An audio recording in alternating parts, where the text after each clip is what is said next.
கடைசி செய்தியாக பார்த்தோன்னா ராஜஸ்தான் கவர்மெண்ட்டு ஒரு முடிவு எடுத்திருக்காங்க. ஏன்னா ராஜஸ்தான் பாகிஸ்தானுக்கு எல்லைப்புறங்களில் இருக்கக்கூடிய பல மாவட்டங்கள் இருக்குது. அதனால் அங்கே இப்போ என்ன முடிவு பண்ணியிருக்காங்கன்னா, சாதாரணமாக இப்பொழுது மத்திய அரசு இப்போ ரீசெண்டாக ஒரு மீட்டிங்கை கண்டக்ட் பண்ணார். அமித்ஷா தலைமையில் பல டிஜிபிக்கள் எல்லா மாநிலங்கள்லேயும் தான், குறிப்பாக எல்லைப்புற மாநிலங்கள் அங்கே இருக்கக்கூடிய எஸ்பி இவங்கெல்லாம் கூட கலந்து இருந்திருக்காங்க. என்னென்னா அந்த 50 கிலோமீட்டர் அந்த எல்லைக்கு நமக்கும் இன்னொரு அருகில் இருக்கிற நாடுக்கும் இருக்குது. இந்த பக்கம் பங்களாதேஷ், இந்த பக்கம் இதெல்லாம் வச்சு பார்க்கும்பொழுது மியான்மர்ல இதை இராணுவ கட்டுப்பாட்டில் கொண்டு வரணும், இங்கே இருக்கக்கூடிய ஆக்டிவிட்டியை கொஞ்சம் கண்காணிக்கணும். அப்படிங்கிறப்ப அதில் என்னென்னா பல இடங்களில் இந்த எல்லைப்புற மாநிலங்கள் அந்த மாவட்டங்களில் என்ன இருக்குன்னா, மசூதிகள், பெரிய பெரிய மினார்கள் இருக்கக்கூடிய மஸ்ஜித் இருக்குது, தர்கா இருக்குது, பல வழிபாட்டு தலங்கள் மற்ற இதெல்லாம் இருக்குது. இதையெல்லாம் நான் கண்காணிக்கணும். சில இடம் அது இடைஞ்சலாக, பாதுகாப்பு அந்த பெட்ரோலிங்க்கு இடைஞ்சலாக இருந்ததுன்னா அதையெல்லாம் கூட அப்புறப்படுத்தணும் அப்படிங்கிறத இதை இம்ப்ளிமெண்ட் பண்ணக்கூடிய ஒரு நிலைமையில் இப்போ ராஜஸ்தான் வந்திருக்காங்க. இதை எப்படி பார்க்குறேன்? நல்ல வேளையா ராஜஸ்தானில் ஒருவேளை காங்கிரஸ் ஆட்சியாக இருந்தால் கூட கண்டிப்பாக இந்த சட்டத்துக்கு ஒத்துட்டு இருப்பான். ஆனால் அவன் தமிழ்நாட்டிலேயோ கேரளாலேயோ இருக்கக்கூடிய காங்கிரஸ் கட்சி மாதிரி அவன் உடம்பு செத்து போன இது இல்லை, செல்லெல்லாம் போய் நாடி தளர்ந்து போய் நரம்பு செத்து போன போய ராஜஸ்தான்லேயோ மத்திய பிரதேஷ்லேயோ. ஏன் இப்போ பக்கத்தில் இருக்கிற கேரளாவே சொல்லாமல் இருக்க சதீஷன் மூகாம்பிகையுடைய போக வேண்டாம், நீ யாரா என்ன கேட்கன்ட்டானே. வீட்டில் அவர் பூட்டி வைக்கல, வீட்டில் பூட்டி வைக்காம அவன் அவனும் ஒரு தங்கி மாதிரி அவனும் இல்லை போகிறான். அவன் காங்கிரஸ் ஆட்சியாக இருந்தால் கூட இது கண்டிப்பாக செஞ்சுருப்பான். ஆரம்பத்தில் ஏதோ ஃபிலிம் காமிப்பான், அரசியலுக்காக எல்லாம் பேசுவான். அதுக்கப்புறம் பரவாயில்ல ஆயே அப்படின்னு சொல்லி இந்த வேலையை செஞ்சுட்டு போயிடுவான். ஆனால் இதை அவசியம் செய்யணும். என்ன காரணத்துக்காக செய்யணும் அப்படின்னா, நம்ம தமிழ்நாட்டிலேயே கிட்டத்தட்ட 145 பேர் நம்மளுடைய இந்த இஸ்லாமிய அடிப்படைவாத தீவிரவாதத்துக்கு இறந்து போனாங்க. தங்க பாம் பிளாஸ்ட், இந்த முன்னே ஆஃபீஸ் பாம் பிளாஸ்ட், மதுரையில் இந்த முன்னே மாநில தலைவர் ராஜகோபாலன், இதில் ஆடிட்டர் ரமேஷ், நாளைக்கு அவருக்கு நினைவு நாள், ஆடிட்டர் ரமேஷ், வேலூர் வெள்ளையப்பன், இந்த மாதிரி ஒரு 145 பேர் மொத்தமாக நம்ம பலி கொடுத்துருக்கோம். இதுக்கு பேட்டர்ன்லாம் நீங்கள் பார்த்தீங்கன்னா நம்ம போன செய்தியில் பார்த்த மாதிரிங்க, இந்த ஒரு இவரை வெட்டி, ஐபி ஆஃபீஸரை வெட்டி, இதில் மட்டும் போடல, சாக்கடையில் போடல. ஆனால் ஆடிட்டர் ரமேஷோட உடம்புல 45 வெட்டுக்கள், பாடி சுரேஷுக்கு அந்த மாதிரி தான். இந்த பேட்டர்னில் இவங்க இயங்குறாங்க. அதனால இதை பற்றி ஒரு ஆவணப்படம் இந்து முன்னணியானது 2015 வெளியிட்டது. அந்த 2015 வீரத்துறவி ராமகோபாலன் வெளியிட சுப்பிரமணிய சாமி அவர்கள், அன்றைக்கு பாராளுமன்ற உறுப்பினராக இருந்த சுப்பிரமணிய சாமி அவர்கள் பெற்றுக்கொண்டார். நம்முடைய இந்து இயக்கங்கள் அனைத்தும் சேர்ந்து நம்முடைய ஸ்ரீ டிவி, வேத விஞ்ஞான ஆராய்ச்சி மையம் உட்பட நம்முடைய பங்களிப்புடன் அந்த வீடியோவானது வந்தது. வந்த உடனேயே இவனுங்க அன்னைக்கு உடனே காவல்துறைக்கு போயிட்டு இதில் நீங்கள் இதை சிடியை தடை செய்யுங்க, இந்து முன்னிலை இவங்களெல்லாம் கைது செய்யுங்க, பாலகௌதமனை கைது செய்யுங்க அப்படின்னு சொல்லி பெரும் பிரச்சனையை கிளப்பி அப்போலேருந்து இப்போ வரைக்கும் அதுதான் அதே பேட்டர்ன் தான்.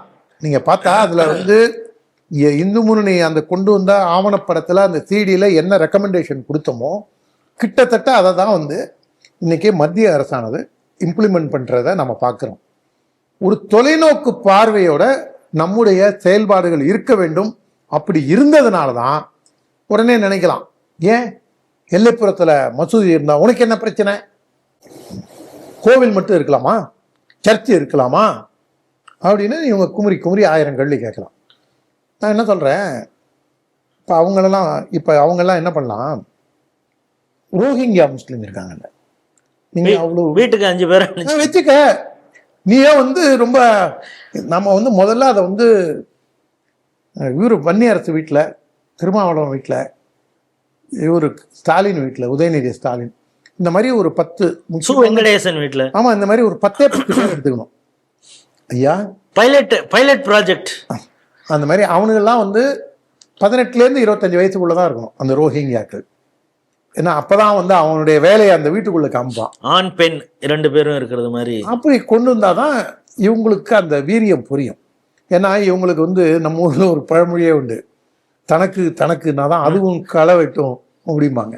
இவனுக்கு அந்த டைப்ல தனக்குன்னாதான் அதுவும் களை வெட்டுங்கிறது தான் அவனுக்கு. இல்ல அதே போல இப்ப களியக்காவிலையில SSI வில்சனை அவன் கடைசியில அவன் வந்து சுட்டவன் எங்க போய் ஒளிஞ்சிட்டு இருந்தான்? வேகமா ஓடி போய் மசூதிக்குள்ளதான் போனான்.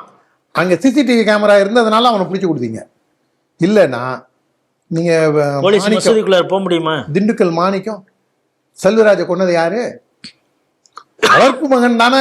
மாணிக்க அண்ணாச்சி எங்க போறாரு எங்க வர்றாருன்னு அண்ணன் இலகணேசன் அவர்கள் என்கிட்டையும் எத்ராஜாவையும் வச்சுக்கிட்டு தான் இந்த மாணிக்க அண்ணாச்சிட்ட இது நீங்க வந்து பாம்புக்கு பால் வாக்குறீங்க, இது நல்லதில்லை அப்படின்னாரு.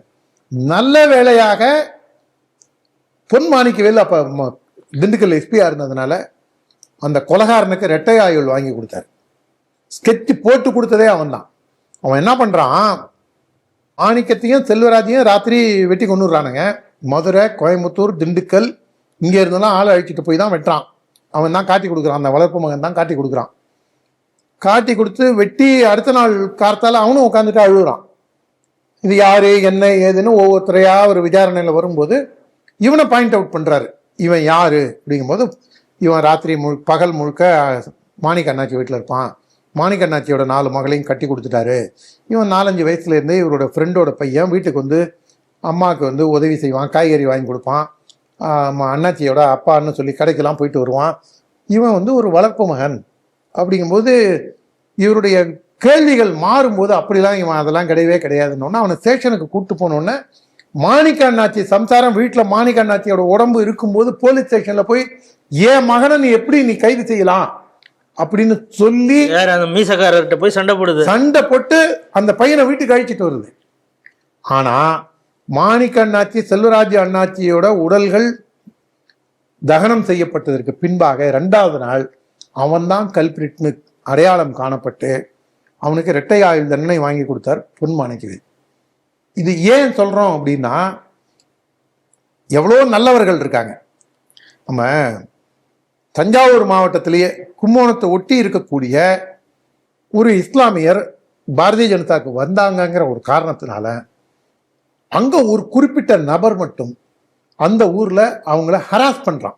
ஃபினான்சியலாகவும், செக்ஸுவலாகவும், பிசிக்கலாகவும், எக்கனாமிக்கலாகவும், சோசியலாகவும் அவனை ஹராஸ் பண்ணி அந்த ஆள் வேலையை விட்டு கடைசியில் நிர்கதியா நிற்கிறார். அப்ப அவங்களுடைய அந்த ஜமாத்தை அவங்கள வந்து என்ன பண்ணிருக்கணும், அவன் அரசியல் ரீதியா 1000 பண்ணுவான், நீ யாரா அதை கேட்க அப்படின்னு அந்த ஜமாத்தை அதை சொல்லாம அவன் பக்கம் நிக்குது, ஹராஸ் பண்றவன் பக்கம் வேடிக்கை பார்க்குது. நீங்க ஒரு இடத்துல பிரச்சனை நடக்கும் போது நீங்க வந்து தவறை தட்டி கேட்டாதானே அந்த தவறு நடக்காது. ஆனா நீங்க இல்லைங்க நாங்கெல்லாம் சூழ்நிலை கைதிங்க, அவர் வந்து பெரும்புள்ளிங்க, என்ன எய்ட்ஸ் நோயாளியா, புள்ளி ராஜாக்கு எய்ட்ஸ் வருமாங்கிற மாதிரி இவங்க வந்து இந்த மாதிரிலாம் பண்ணும்போது, அடாவடித்தனமா பண்ணும்போது அரசாங்கம் என்ன நினைக்கும், இந்த நாட்டு மக்களை பாதுகாக்கணும். இமாம் அலி கூட இன்னொரு இதானால இவனு இமாம் அலியும் அவனும் எங்க போய் ட்ரைனிங் எடுத்தான், அவன் ஆப்கானிஸ்தான் ISIS வரைக்கும் போய் ட்ரைனிங் எடுத்துட்டு திரும்பி வர அளவுக்கு இது வந்து சத்திர மாதிரி சாவடி மாதிரி அவனா போகலாம், எவனா வரலாம், எங்க அவனா போகலாம், திரியலாம், ஊர் மேயலாம், என்ன வேணா பண்ணலாம், எந்த கேட்பாரும் கிடையாது. ISISக்கு ரெக்ரூட் பண்ணலாம். அவன் பாவங்க டிஷர்ட் போட்டா என்னங்க தப்பு, அவன் பாவங்க துப்பாக்கி வாங்கினா என்னங்க தப்பு, ஏங்க அவனுக்கு ஒரு குண்டு வைக்க கூட உரிமை கிடையாதாங்க. என்ன பேச்சுது? இவங்களெல்லாம் நல்வழிப்படுத்த வேண்டியவர்கள் எல்லாமே காலித்தனத்தையும் சட்டவிரோத செயல்களையும் தர்மத்திற்கு எதிரான செயல்களையும் தேசத்திற்கு எதிரான செயல்களையும் இவங்கெல்லாம் தொடர்ந்து ஊக்குவிச்சுட்டே இருக்காங்க. நீங்க இது ஒழுங்கா இருந்திருந்தா ஏன் இதெல்லாம் மத்திய அரசு செய்ய போகுது? இன்னொரு மேட்டரும் நம்ம மறந்துடக்கூடாது. இந்தியாவுக்கும் பாகிஸ்தானுக்கும் அந்த கிழக்கு பாகிஸ்தான் வங்கதேசம் உருவாகும் போது சண்டை வருது. வங்கதேசத்தை பிரித்து கொடுத்துட்றாங்க இந்திரா காந்தி, கிழக்கு பாகிஸ்தானை பிரித்து. அப்போ வந்து 90,000 போர்க்கைதிகளை இந்திய அரசு கைதிகளை பணைய கைதிகளாக பிடிச்சிடணும். அப்போ வாஜ்பாய் அத்வானி, அப்போ இருந்த இவர் வந்து ஜனசங்கத்தை விட்டு வெளில போன டாக்டர் பால்ராஜ் மத்தோப், இவங்க எல்லாரும், குருஜி கோல்வல்கர் எல்லாரும் என்ன சொல்கிறாங்கன்னா, இந்த 90,000 கைதி நீ கொடுத்துடாத, காஷ்மீர் பிரச்சனையை நெகோஷியேட் பண்ணி தீரு, எல்லை பிரச்சனையை நெகோஷியேட் பண்ணி தீரு, பாகிஸ்தான் ஆக்கிய காஷ்மீரை எனக்கு கொடுன்னு கேளு, இன்னும் நிறைய கண்டிஷன்ஸ் வெய்யு, அதுக்கப்புறம் இவங்கள நம்ம ஒப்படைப்போம், இவங்கள நம்ம சோறு கீறு போட்டு வளர்ப்போம், அது பிரச்சனை இல்லை. ஆனால் நெகோஷியேட் பண்ணுவோம். எப்போ ஒருத்தன் வந்து போய் இப்போ இது பஞ்சாயத்து பேச முடியும்? நம்ம வலிமையா இருக்கிற நம்ம வலிமையா இருந்தாலும் நம்ம பஞ்சாயத்து பேச முடியும். இந்தம்மா என்ன பண்ணிடுச்சு, மதச்சார்பின்மையின் மதராட்சி இவங்க தான் 90,000 கைதிகளையும் பிணைய கைதிகளையும் பாகிஸ்தான்கிட்டயே விட்டாங்க, பரவாயில்ல போ அப்படின்ட்டு. அன்றைக்கு இருந்த ஜனசங்கம், அடல் பிஹாரி வாஜ்பாய் தலைமையிலான ஜனசங்கம் பாகிஸ்தான் நுழைவு போராட்டம்னு அறிவித்து பாரதிய ஜனதா கட்சியின் அலுவலக செயலராக இப்பொழுது சிதம்பரம் மேல சன்னதியில் இருக்கக்கூடிய ரங்கநாதன்ஜி, அந்த சிதம்பரம் நாம வந்து தில்லை நடராஜர் கோவில் அப்படிங்கிறோம் இல்லையா, வைஷ்ணவர்கள் வந்து அதுக்கு இன்னொரு பேர் ஒன்று சொல்லுவாங்க, நல்ல ஊர் பேரே கொஞ்சம் வித்தியாசமா இருக்கும். அந்த பெருமாள் கோவிலோட முதல் தீர்த்தக்காரர் சிதம்பரத்தில் போய் பாபுன்னு சொன்னாதான் தெரியும், ரங்கநாதன் சொன்னா தெரியாது.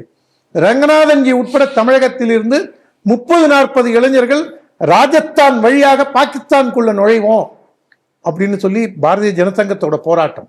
அப்பெல்லாம் இவ்வளவு எழுச்சியா இருந்ததா பாஜக? 2014 பிறகுதான் பாஜக 2021 அப்புறம் தாங்க. நீங்க பாரதிய ஜனதா கட்சியே தோத்து எல்லாரும் ஆரம்பிச்சுட்டு வீட்டுல போய் தூங்கிட்டாங்க. யாருமே வந்து பொன் ராதாகிருஷ்ணனோ இலகணேசனோ இல்ல அதுக்கப்புறம் அண்ணன் தர்ம போராளி ராஜாவோ நம்ம யாருமே வேலை செய்யலைங்க, எல்லாரும் தூங்கிட்டு 2020 தான் நம்ம அந்த தூக்கத்திலேருந்தே முழிச்சுக்கிட்டோம். 2020 முழிச்சுக்கிட்டு நம்ம வந்து நல்லா வேலை செஞ்சது 2024 வரைக்கும். இப்போ வந்து நம்ம எல்லாருமே திரும்பி வந்து திராவிட கட்சிகளுக்கு நாம வந்து அவங்களுக்கு சொரிஞ்சு கொடுக்குற வேலையை செஞ்சுட்டு இருக்கோம். இப்போ எல்லாரும் சந்தோஷப்படுவாங்கன்னு நினைக்கிறேன்.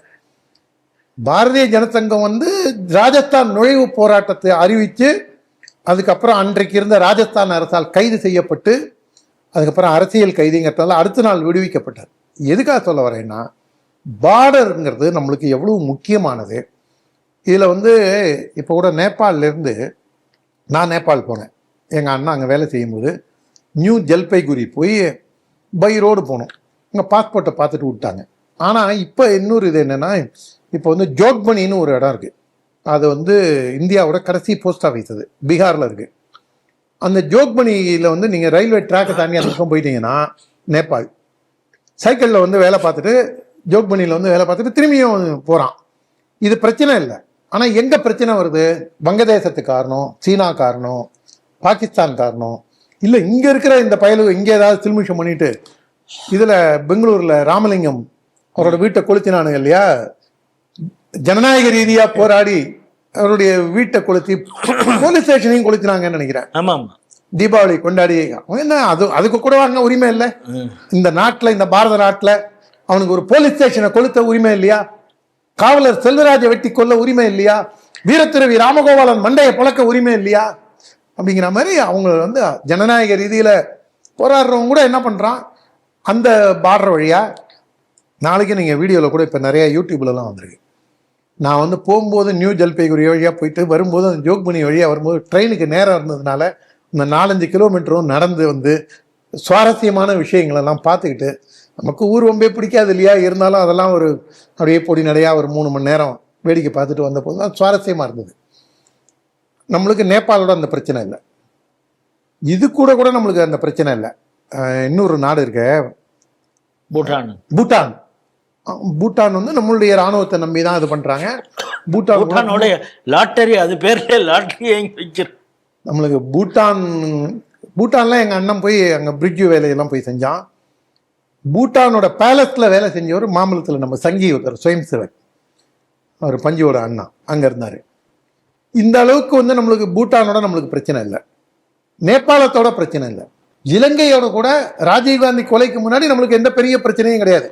ஸ்ரீபத்மநாபாவை கொன்ன வரைக்கும் கூட 89க்கு முன்னாடி கூட நம்மளுக்கு எந்த பெரிய பிரச்சனையும் கிடையாது. பாண்டிபதார் துப்பாக்கி சூட தவிர வேற எந்த அளவுலையும் பெரிய பிரச்சனை கிடையாது. ஆனா பொழுதேனிக்கும் ஆப்கானிஸ்தான் இல்லை, பர்மா இல்லை, வங்கதேசம் இல்லை, பாகிஸ்தான் இல்லை, ஏன் உங்கள்கிட்ட மட்டும் இவ்வளவு பிரச்சனை? நீ தான் வானான்னு போயிட்டே இல்லை, என்னை விட்டு தொலைய வேண்டிதானே? காலை பிடிச்ச சனீஸ்வரம் மாதிரி இந்த எல்லையில இருந்துட்டு தப்பா இடத்துக்கு போறானுங்க. அதனால அது மக்கள் புரிஞ்சுக்கிட்டோம். எல்லையில முழு வழியா உள்ள திரும்பியும் நுழைவேன், உள்ள நுழைஞ்சு நான் வந்து திரும்பியும் வந்து இந்த மாட்டுக்கு தாரி குத்தி குத்துற மாதிரி பெட்டக்ஸில் குத்திக்கிட்டே இருக்கிற மாதிரி நீ என்னை நோண்டிகிட்டே இருந்தேன்னா நான் என்ன பண்ணுவேன், ஒரு லெவலில் பலார்னு ஒரு அறை விடுவேன். அன்னைக்கு வந்து என்னை அடிச்சுட்டான், என்னை கிள்ளிட்டான், என்ன இவங்க வந்து டாமினேட் பண்ணுறாங்க, இந்த ஒப்பாரிலாம் வைக்கக்கூடாது. நீ ஒழுங்காரு, நானும் ஒழுங்கா இருக்கேன். நீ எப்படி இருக்கியோ அதோட ரெஃப்ளெக்ஷன் தான் நான். இதை நாம் சொல்கிறது பாகிஸ்தானுக்கும் இதுக்கும் வங்கதேசத்துக்கும் அவங்களுடைய ஆதரவாளருக்கும் நாம் இதை சொல்கிறோம். அதனால we are reflection of you, அவங்க ஆதரவாளர் உட்பட அவங்களுக்கு. அதனால் இது செயல் வரவேற்கத்தக்கது, மெச்சத்தக்கது. இதை வந்து பாகிஸ்தான் இல்லை, பர்மா இல்லை, எல்லா இடங்கள்லையும் இதை செய்யணும். இதை வந்து ஹைவேஸ்லேயும் இதே மாதிரி விஷயங்களை கொஞ்சம் மனதில் வச்சுட்டு செயல்படுறது இந்த தேசத்தின் ஒருமைப்பாட்டுக்கு நல்லதாக இருக்கும்.